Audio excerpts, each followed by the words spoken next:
There are more than 70 warships in the United States Navy today that carry the same man's name. Every ocean on Earth has at least one of them on patrol at this moment. No fleet of any nation in any century has ever carried so many ships under a single name. That name is Arleigh Burke. And on the night of Thanksgiving, 1943, off a small headland in the South Pacific that most Americans have never heard of, he did something no other American naval commander, before or since, has ever done in a night surface action. This is the story of that night, and of the man almost no one remembers. The night has no moon. Somewhere in the Solomon Sea, between the volcanic island of Buka and the long dark spine of New Ireland, the water sits black and flat, no wind, no stars. The kind of darkness sailors had learned to mistrust by 1943, because for most of the war the Japanese had owned the darkness. 5 American destroyers moved through it without lights. No radios, no talk on the bridge above a murmur, just the soft rush of hulls cutting water at 31 knots. In the chart house of the lead ship, the USS Charles Osborne, a green ring sweeps across a radar screen. A man bends close to it. He is 42 years old. Stocky, thinning at the temples, he smokes a pipe even now, even here, the smoke catching the dim red light of the compartment. His eyes are the eyes of a man who has waited a very long time for one specific moment. A signalman whispers a distance, 22,000 yards, then another, closer. The man at the screen does not look up. He raises one finger, then he speaks. 2 words, "Fire torpedoes." Somewhere behind him, in the dark, 15 Mark 15 torpedoes drop into the sea and begin to swim. They are aimed at men who do not yet know they are being aimed at. In 4 minutes, the lead Japanese destroyer Onami will explode and disappear, taking her captain and every man aboard with her. This will be remembered by the United States Navy as one of the most perfectly executed surface actions in its history. It will be studied at the Naval War College for the next 80 years, and the man with the pipe, the one who built it, plan after plan, on scraps of paper in the heat of Espiritu Santo, will become one of the most decorated officers his country ever produced. But almost no one will remember his name. 42 years before that black night, on the dry brown plains east of Boulder, Colorado, a Swedish immigrant's wife gave birth to her first son. It was the 19th of October, 1901. The Fook farm had no electricity, no telephone. The mountains stood blue and far to the west. The boy was named Arleigh Albert. He grew up milking cows before sunrise, riding broken horses, fixing the same machinery his father fixed and his father's father had fixed. He was not remarkable. His teachers remembered him as quiet, methodical, slow to anger and slower to forgive. The family had no money for college, none. So when a state senator passed through Boulder in 1919, looking for boys to send to a federal academy that cost nothing to attend, Arleigh Burke raised his hand. He took the train to Annapolis in the summer of his 19th year. He had never seen the ocean. The United States Naval Academy in 1919 was a place that broke farm boys. Burke did not break. He did not shine either. He graduated 4 years later, in the middle of a class of more than 400, forever the middle. He married a girl named Roberta Gorsuch that same summer. Friends called her Bobby. She was small, sharp-eyed, and 22 years old. She would follow him across 2 oceans and 42 years of naval service. They would never have children. In his first year as an ensign, Arleigh Burke was assigned to the battleship USS Arizona. He walked her decks. He memorized her guns. He could not have known then that the same ship would burn at her moorings in 18 years, while he himself would be 6,000 miles away, behind a desk, watching the world he had trained for catch fire without him.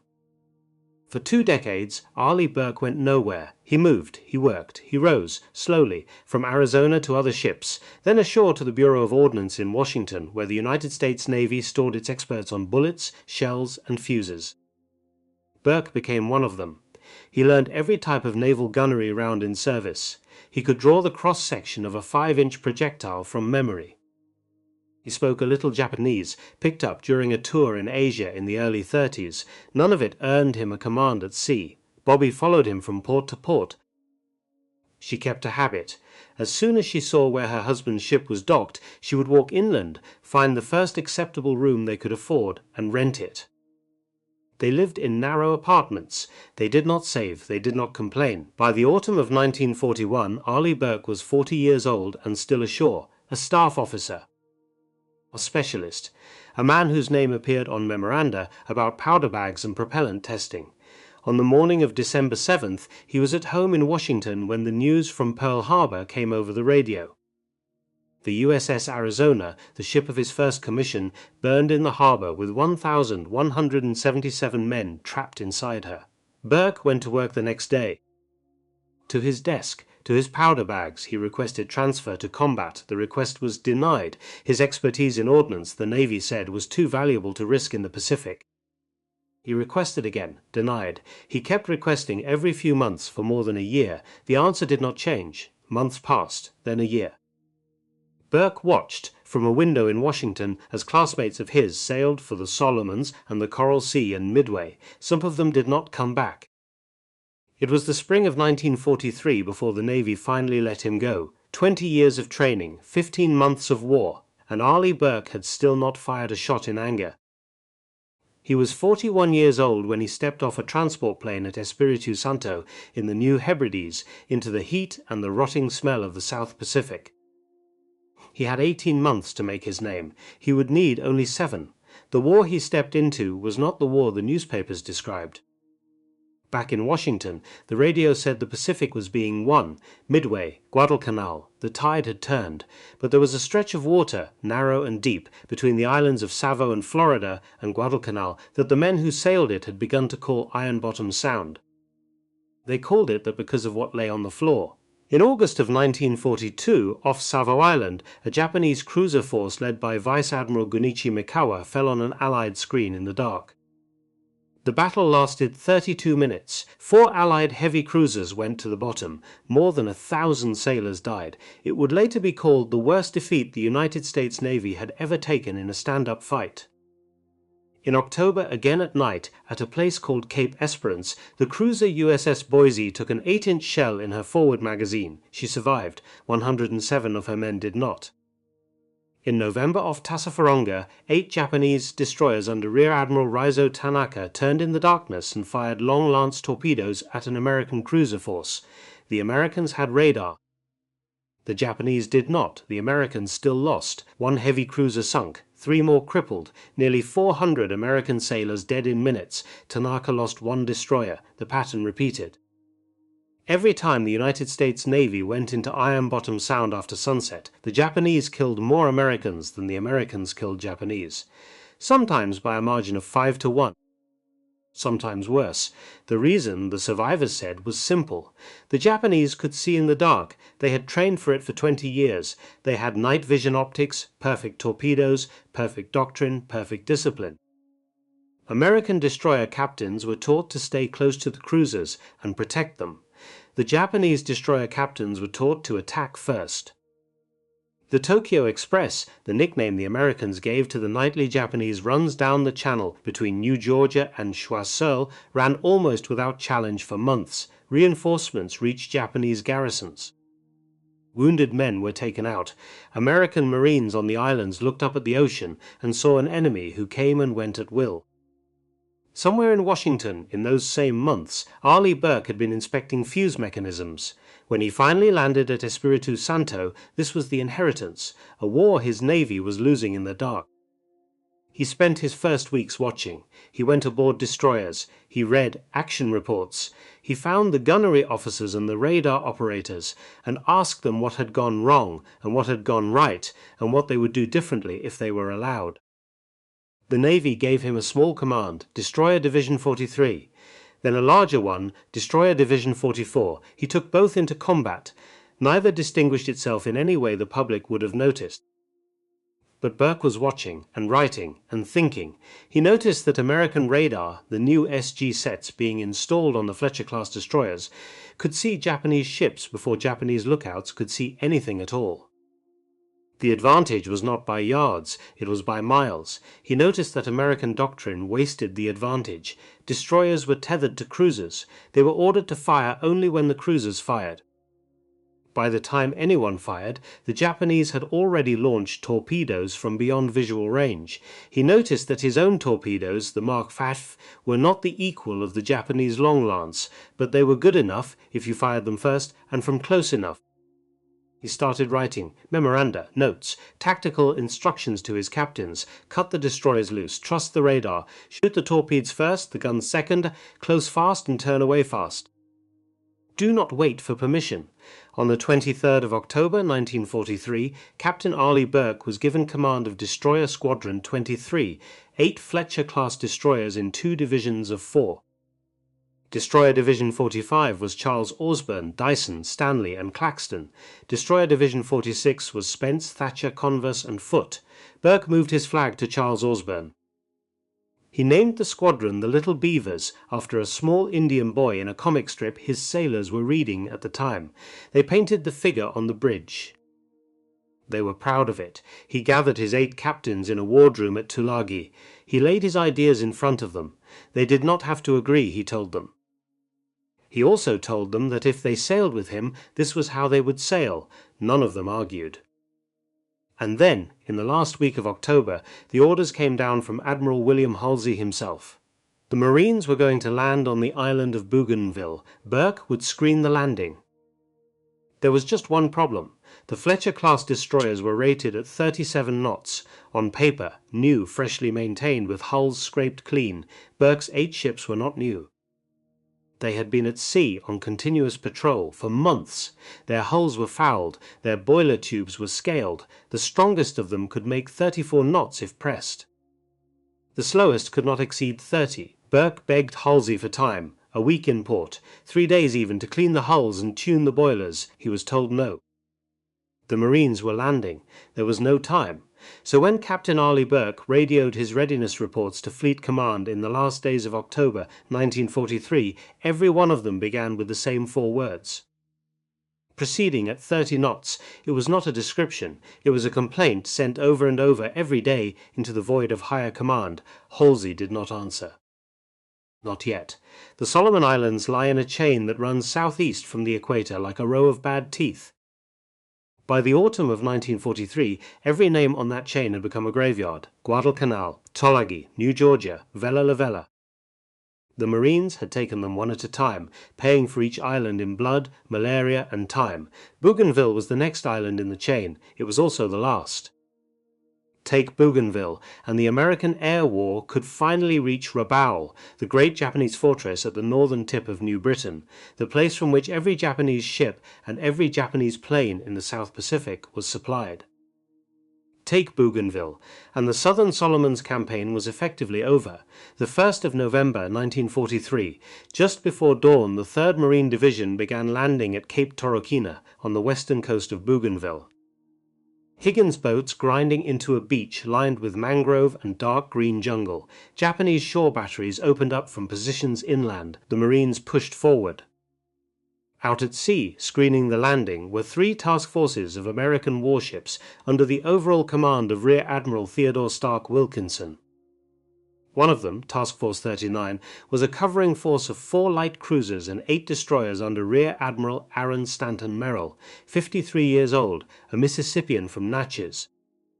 A man who spoke softly and was generally underestimated. Inside Task Force 39, Merrill had attached the destroyer division Burke commanded directly: Charles Osborne, Dyson, Stanley, Claxton. Burke's flag was on Osborne. The Japanese in Rabaul were not slow to react. At the headquarters of the 8th Fleet, Rear Admiral Matsuji Ijuin reportedly told his sailors that if Bougainville fell, Japan herself would topple. It was perhaps an overstatement. It was perhaps not. By the afternoon of November 1st, a Japanese striking force was already standing out of Simpson Harbor at Rabaul. 2 heavy cruisers, the Myoko and the Haguro, 8-inch guns and armor belts. 2 light cruisers, the Sendai and the Agano. 6 destroyers, including the Shiga, the Samidare, the Shitsuyu, the Hatsukaze, the Naganami, and the Wakatsuki. The force was commanded by Vice Admiral Sentaro Omori. He was 52 years old. He had been a naval officer since the Empire of Japan was still figuring out what kind of empire it was.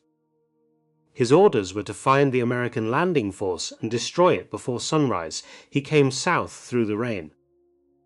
The night of the 1st to the 2nd of November 1943, the rain came down in sheets. Empress Augusta Bay lay west of Bougainville, an open stretch of water marked on Japanese charts only by depth lines and the faint outline of the island behind it. Merrill's task force was deployed there in 2 columns, 4 light cruisers in the center, Montpelier, Cleveland, Columbia, Denver, 4 destroyers ahead of them under Burke, 4 destroyers astern under Commander Bernard L. Austin. The American doctrine, as Burke had spent 6 months arguing it should be changed, required the destroyers to remain close to the cruisers, to shoot when the cruisers shot. Merrill, in a decision that would matter more than he probably knew at the time, gave Burke permission to do something else, something Burke had been writing memoranda about for half a year. If Burke made radar contact with Japanese ships first, he could break off from the cruiser column and attack independently, with torpedoes, before the cruisers fired a single gun. It was Burke's doctrine in the field for the first time. Just after 2 o'clock in the morning, American radar found the Japanese. Burke's 4 destroyers turned hard to port and began their run.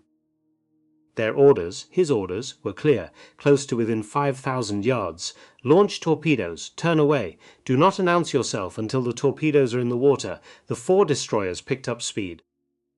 Burke on the bridge of Osborne, pipe gone now, jaw tight, the captain of each destroyer counting down the range to fire. At 2:30 in the morning, Charles Osborne, Dyson, Stanley and Claxton fired their starboard torpedo mounts. 25 Mark 15 torpedoes hit the water. They turned away in unison and ran. In the chart house, Burke watched the seconds. He watched his stopwatch. 30 seconds, a minute, 2 minutes. Each torpedo was nearly 2 tons of steel and explosive, moving at 45 knots, traveling toward the Japanese line at a closing speed that could not be evaded if the calculations were right. The calculations were not right. Not one of the 25 of torpedoes hit a Japanese ship. Not one. The Japanese had turned, the range had been wrong, the lead angle had been wrong. The estimate of Japanese speed had been wrong. The torpedoes ran past the Japanese column and exploded harmlessly against the empty sea. It was the first full application of the doctrine Arleigh Burke had been begging the Navy to adopt. 25 torpedoes, 0 hits. In any earlier age of the war, this would have ended a career. What saved Burke was not Burke, it was Merrill in the cruisers behind him. Merrill had radar of his own. He had 4 light cruisers with 12 6-inch guns each. He understood, in the moments after Burke's torpedoes failed, that the Japanese were now committed, in the open, exposed, expecting nothing. He opened fire with 48 6-inch guns at 20,000 yards. The Sendai, the Japanese light cruiser leading the column, took a direct salvo and began to burn. She did not sink for several hours, but she was finished from the first minute. The destroyer Hatsukaze, attempting to maneuver out of the way, collided with the cruiser Miyoko. Hatsukaze was torn open along her side. She would sink before sunrise. Omori on his flagship Haguro tried to bring his 8-inch guns to bear. The American maneuver kept the range outside Japanese visual contact. Omori's gunners aimed at gun flashes, at radio direction, at guesses. Their shells fell short, or wide, or both. Some splashed within yards of Cleveland and Montpelier. None hit anything that mattered. The Japanese withdrew at 4 in the morning. They left Sendai burning, Hatsukaze sinking, and their illusions about the night beginning, finally, to crack. The Americans had won. The Americans had not won with Burke's torpedoes. In the after-action report Burke wrote himself, a few days later, he did not soften the failure. He recorded every torpedo. He recorded the firing solution. He recorded the miss. He recommended that the doctrine continue.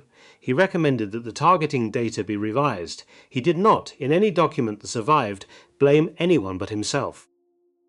In the after-action reports filed by the Japanese, the same battle reads like a different battle. One of those reports was filed by the captain of the destroyer Shiga. His name was Tamichi Hara. He was 43 years old, born in 1900 in the small port city of Takamatsu on the inland sea. He had graduated from the Imperial Japanese Naval Academy at Etajima in 1922, 1 year before Arleigh Burke graduated from Annapolis. The 2 men had spent 20 years training to fight each other across the same ocean. Hara was a torpedo specialist. He had helped write the doctrine the Japanese destroyer force used at night. Long Lance torpedoes, oxygen-fueled 24-inch warheads, a range of nearly 20 miles at low speed. He believed in 1942 that the Japanese destroyer force was the finest in the world. He had reason to believe it. They had spent the first year of the war proving it. At Empress Augusta Bay, Hara had Shigur in the screening line behind Omori's heavy cruisers. He wrote, years later, in a memoir titled Japanese Destroyer Captain, what he remembered of that night: the rain, the flash of American shellfire on the horizon. The chaos in his radio when Sendai began to burn, and the sudden, sickening realization, somewhere in the first minutes, that something was wrong, that the Americans had fired without warning, that his lookouts had seen nothing before the first shells fell. In the middle of the battle, with no visible target, Hara ordered his crew to fire torpedoes back into the dark. 8 long lances dropped into the water. They ran into nothing. He turned Shiga hard, he maneuvered, he survived, he brought his ship home to Rabaul. But somewhere in the long hours of that night, Hara had understood something he could not unlearn. The Americans had seen him before he had seen them. They had not been better sailors. He had been to sea with American officers before the war. He knew their captains were competent. He also knew, in his bones, that Japanese officers were trained for the night and American officers were not. That was no longer enough. The Americans had a machine now that gave them eyes in the dark. A machine the Japanese did not have, a machine no amount of training could match. This is the truth that does not appear in American histories of the battle. The Japanese were not beaten by better sailors at Empress Augusta Bay. They were beaten by radar. In the 3 weeks that followed, the rules of the South Pacific changed. Burke took Destroyer Squadron 23 back to the channel between Bougainville and the larger islands to the south. The narrow stretch of water the Americans called the Slot. It was where the Tokyo Express had run, almost untouched, for more than a year. Every night Japanese destroyers had carried troops and supplies south, and ammunition and wounded back north. Now it was Burke's water. The little Beavers patrolled it in pairs and in fours. They worked sectors at flank speed. They drilled every night on what to do when the radar picked up a contact, the immediate turn, the silent approach, the torpedo launch, the breakaway. Burke had typed his tactical instructions on a stack of carbon paper and distributed copies to every destroyer captain. The captains carried them folded in the breast pockets of their khaki shirts. When American transports moved up the Slot, Burke radioed ahead with the same blunt warning every time: "Stand aside. Stand aside. I'm coming through." He came through at 30 knots. In those weeks, the little Beavers engaged Japanese forces more times than any American destroyer squadron had ever engaged Japanese forces in a comparable period. Skirmishes, night intercepts, a barge convoy off Buka, a small Japanese escort destroyer near the island of Choiseul.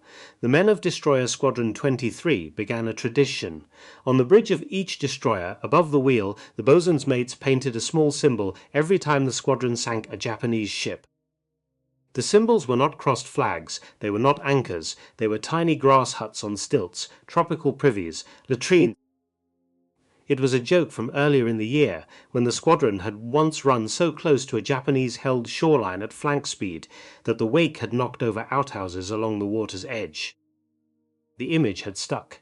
Now every kill was an outhouse. By the 3rd week of November 1943, the bridge of the USS Charles Osborne carried 8 outhouses painted in white on her grey steel. 8 in 3 weeks. Burke did not stop. He pressed his ships harder. He let them maintain almost nothing. He kept them on patrol day after day until their boilers wheezed and their hulls fouled with weed. And one night, on the boiler deck of the USS Spence, a sailor whose name has not survived found something jammed in the steam line that no one would have believed if they had not seen it for themselves. The USS Spence was the slowest ship in the squadron. She had been at sea longer than the others. Her hull had been scraped by coral. Her boilers had been pressed past their design tolerances for weeks. By the night of November 23rd, the chief engineer of Spence was reporting to Burke that the destroyer could no longer maintain station at squadron speed. Below decks, in the boiler room, the engineer ordered a full inspection of the steam tubes. Inside one of them, fouling the steam flow, a sailor found a toothbrush. It is not entirely clear, even now, how the toothbrush had gotten there. Some of the men later guessed it had fallen in during cleaning. Some thought it had been dropped accidentally by a fireman months earlier. The engineer did not waste time speculating. He had no spare boiler tube to replace the fouled one. He had no time to call for one from Espiritu Santo. He did what destroyer engineers did in 1943. He jury-rigged a bypass. A length of copper tubing run around the block tube restored steam flow. Spence picked up 1 knot. When Burke received the report the next morning, he understood, with the dry humour of a man who had been complaining for 6 months, that the squadron's maximum sustained speed had now climbed from 30 knots to 31. It was an absurd improvement, a single knot, from a single toothbrush. After 6 months of his men begging for proper maintenance time, this is what the South Pacific had given him. He sent a routine readiness report to Fleet Headquarters that afternoon. He composed it himself, proceeding at 31 knots. It was almost certainly intended as a joke. A small, dry in-house joke aimed at Halsey, who Burke knew was reading every report. What came back from Halsey was not a joke. It came in the form of a flash priority message transmitted that same evening. 31 knot Burke, get Buka-Rabaul evacuation line. If enemy contacted, you know what to do. A nickname had been born in Fleet Headquarters, written in capital letters in a transmission room at Noumea, almost by accident. Within 48 hours, the wire services would have it. Within a week, every newspaper in the United States would be running the phrase. Within a month, 31 knot Burke would be part of the public language of the Pacific War. The truth was the toothbrush. Arleigh Burke never corrected the story. He never told the wire services about the toothbrush. He never explained, until decades later, that he had been moving at 31 knots because the toothbrush had given him back his last knot of speed.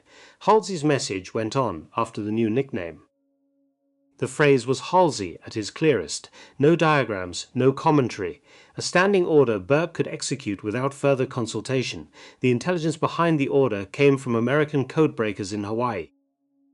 Through the late summer and autumn of 1943, the United States Navy had been reading Japanese radio traffic, not perfectly, not in real time, but often enough and well enough to know that on the night of November 24th, a Japanese force would attempt to evacuate Japanese troops from the small island of Buka, just north of Bougainville.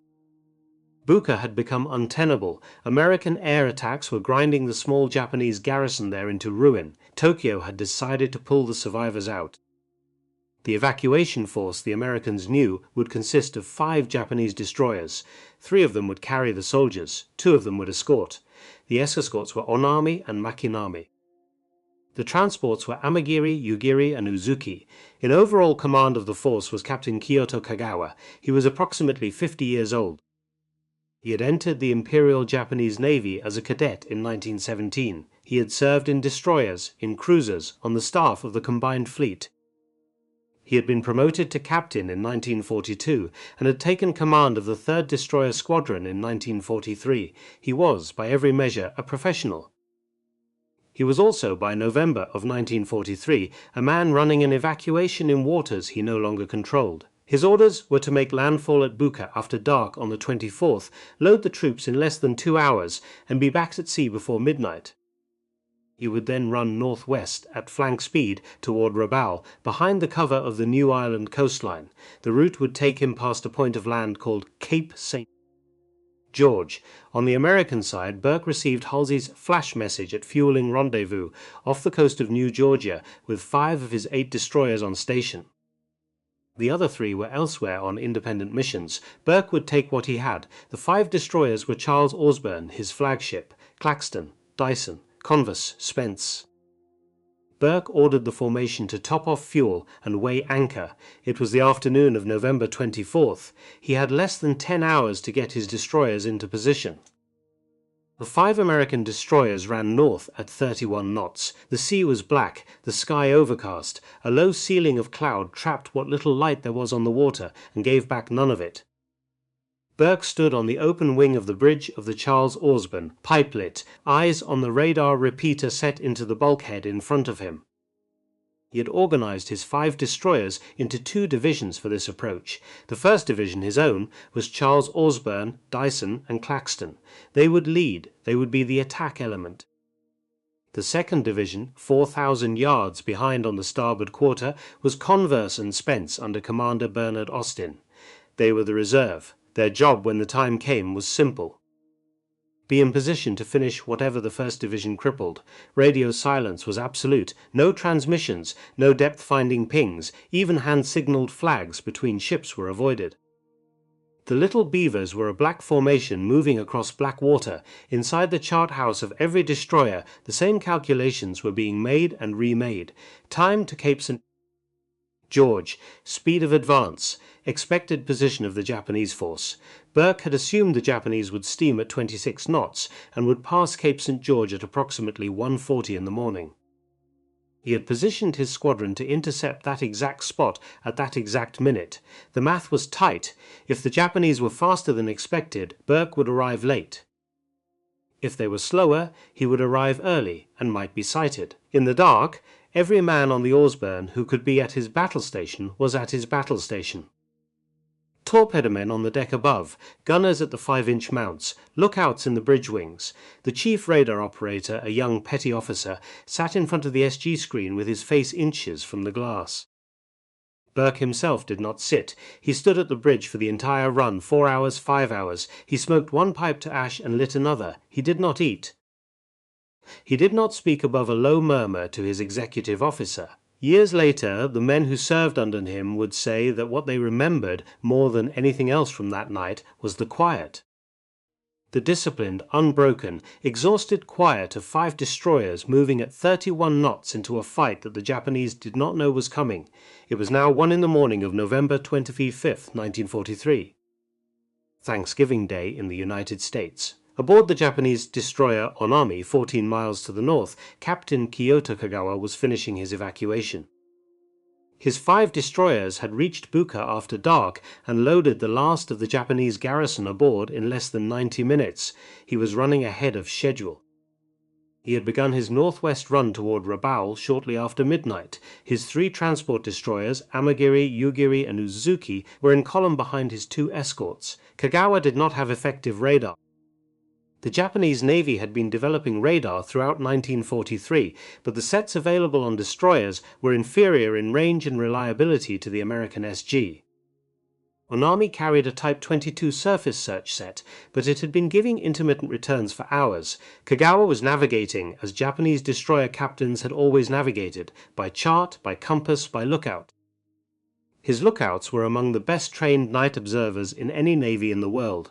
On any clear night, with even a sliver of moon, they would have seen the American destroyers at 6,000 yards. This was not a clear night. The overcast had grown thicker. Visibility from his bridge wings was less than 3,000 yards in any direction. Kagawa was running blind, and he did not know he was running blind, because he had no instrument that could tell him so. There was one ship in his formation, however, with a small piece of history attached to her. She was the destroyer Amagiri. She was a Fubuki-class vessel, built in the early 1930s, painted grey, scarred along the bow. She was the 3rd ship in Kagawa's column, loaded that night with about 100 Japanese soldiers being taken out of Buka. 3 months and 23 days earlier, in the rainy small hours of August 2nd, 1943, the Amagiri had cut in half a small American patrol boat in Blackett Strait. The patrol boat was PT-109. Her commanding officer, 26 years old at the time, had survived. He was a Massachusetts lieutenant junior grade named John F. Kennedy. The ship that had nearly killed the future 35th President of the United States was now running north toward Arleigh Burke at 26 knots. She did not yet know it. Neither did Kagawa, neither did the men in her engine room, or her wardroom, or her radio shack. In the chart house of the USS Charles Osborne, 14 miles to the south, the green ring of the SG radar swept once across an empty screen. Then again. On the 3rd sweep, the operator went very still. He turned and looked at Burke. He did not have to say anything. The contact was there, 22,000 yards. Closing. Burke did not move. He had waited 20 years for this. He could wait 12 more minutes. He gave one quiet order to his exec, who relayed it to the helmsman. Charles Osborne, Dyson and Claxton swung onto an intercept heading. The destroyers behind, Converse and Spence, fell back into reserve. Speed steady at 31 knots. The radar plot resolved. 5 Japanese contacts in a loose column, 2 leading, 3 trailing. The 2 leaders, Burke would learn later, were Onami and Makinami, Kagawa's escort destroyers. The 3 trailing were the transports. Amagiri, Yugiri, Uzuki, loaded with men. Burke aimed at the escorts, 15,000 yards, 12,000. The Japanese had no contact. Kagawa's lookouts saw nothing. Onama's faulty radar showed nothing. The 3 American destroyers slid through the dark at flank speed, hulls leaning hard to starboard as they turned to bring their starboard torpedo mounts into firing arc, 6,000 yards. Burke had ordered the firing range to be 5,500. Inside that, the math was simple. The Japanese could not turn in time. At 5,500 yards, at 1:55 in the morning of November the 25th, 1943, the 3 lead destroyers of Destroyer Squadron 23 fired their starboard torpedo mounts in unison. 15 Mark 15 torpedoes hit the water. They began to swim. In the bridge of Onami, Captain Kyoto Kagawa was leaning over a chart, ordering a course correction toward the New Ireland coastline. He did not see them coming. None of his lookouts did. The torpedoes ran for 3 minutes. Onami took at least 4 hits along her port side at almost the same instant. Her forward magazine ignited. The ship that had been the flagship of the 3rd Destroyer Squadron simply ceased to exist in the dark. More than 200 Japanese sailors went with her, including her captain. There was no signal, no transmission, no survivors picked up. Onami was at 26 knots 1 second and gone the next, and a column of black water rose where she had been and then collapsed. Makinami, behind her, took at least 1 hit at the stern. Her rudder jammed, her engines went. She began to drift in a slow circle, dead in the water, burning. The 3 transports behind, Amagiri, Yugiri, Uzuki, saw the explosions, heard them, felt the shock against their hulls through the water, and they turned. The 3 Japanese transports turned 90 degrees and ran northwest, away from the wreck of Onami, toward the cover of Rabaul, 200 miles ahead. Burke watched them go. He could not pursue all of them at once. He had to finish what was in front of him first. Converse and Spence, his reserve division, were now ordered up. Their job: kill Makinami. The 2 American destroyers closed. They opened fire with 5-inch guns. Makinami was already burning. She could not maneuver. She could not return fire effectively. Her crew did what destroyer crews do when the ship is finished, and the orders to abandon have not come. They worked the guns until they could not. They fired torpedoes at the muzzle flashes of the American destroyers. They missed. Converse and Spence poured 5-inch shells into Makinami until she rolled over and sank. Most of her crew died with her. Burke did not watch. He was already moving. He had 3 Japanese destroyers running northwest, and they had a head start. He took the squadron up to the most his fouled hulls could manage, and ran. The chase lasted more than 90 minutes. In the dark, on the open ocean, with no horizon and no visible reference, the only thing that connected the American destroyers to their fleeing prey was the green ring of the SG radar. Burke watched it. He watched the gap close. Yugiri, slowest of the 3 transports, was the easiest target. She was falling behind her own column. By 3:28 in the morning, Burke's destroyers had closed to inside 10,000 yards. Yugiri turned to fight. It was an act of professional honor. Her captain knew he could not outrun the Americans. He knew he carried hundreds of Japanese soldiers below decks who had nowhere to go. He chose to die facing the enemy rather than running. He turned his destroyer 90 degrees and brought his port guns into action. The Americans opened fire. Yugiri returned fire. For 3 or 4 minutes, in the dark, the 2 columns exchanged 5-inch shells across open water. A Japanese shell splashed close aboard the Charles Osborne. Another exploded short. But Burke had 3 ships to Yugiri's 1. He had radar fire control. He had every advantage that the night had ever given his enemy. Yugiri took repeated hits in her superstructure. Her bridge went silent. A fire bloomed from her funnel. She began to lose way. At 3:35 in the morning she rolled and sank. She took with her hundreds of men. Her crew, the Japanese soldiers being evacuated from Buka, the officers of her bridge. There were 2 destroyers still running, Amagiri and Uzuki. Northwest toward Rabaul, opening the range, holding their speed in the dark. Burke had them on radar. He had time, possibly, to catch one of them. He looked at the chart. It was now 4 in the morning. Dawn was 2 hours away. The Japanese were running into the cover of their own air force. Rabaul was less than 200 miles to the northwest. By 6:30, when light came up, Japanese aircraft would be over the water, in numbers, hunting whatever American ships were in range. Burke did the calculation in his head. If he pursued for another 30 minutes, he might catch Yugiri. If he caught her, the engagement might take another 20. By the time it was done, he would be inside Japanese air range with the sun behind him. He turned to his executive officer. "Break off pursuit, course 180. The order went out at 4:04 in the morning of November the 25th, 1943. Charles, Osborne, Dyson, Claxton, Converse, and Spence turned south, away from Rabaul, away from the Dawn, away from Yugiri. The destroyer Yugiri in turn kept running northwest into the dark, with about 100 Japanese troops aboard who had no idea how close they had just come to dying. It was the most important decision Burke made that night. A reconnaissance flight at first light confirmed what he had suspected. Japanese aircraft from Rabaul were forming up over their airfields as the sun rose. Had he pursued 30 minutes longer, they would have caught him. The Battle of Cape St.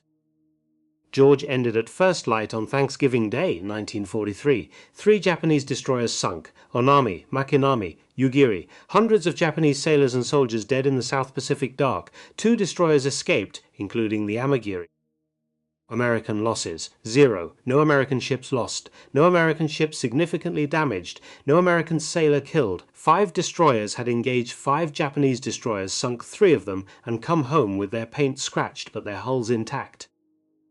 Admiral Chester Nimitz, who was not in the habit of overstatement, sent Burke a message that called the action a tactical masterpiece. Within a year, Cape St.